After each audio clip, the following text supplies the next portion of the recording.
16 power of x plus 16 power of x is equal to 24.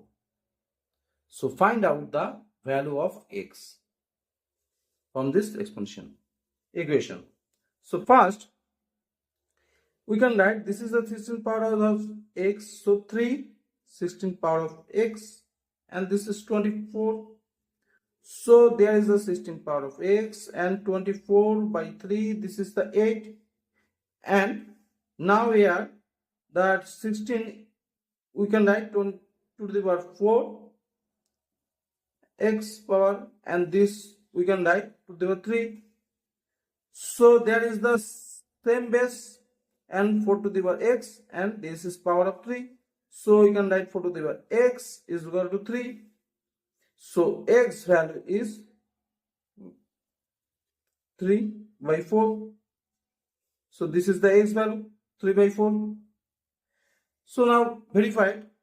If 16, we can write 16 power of x.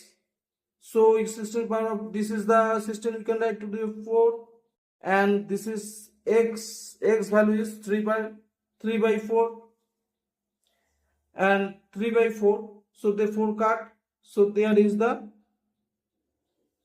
this is the 2 to the power 3, and 2 to the power 3 is 8. So one value is 8. So another is 8. Another is 8. So 8 plus 8 plus 8 is 24. Is verified. So x value is 3 by 4 is right.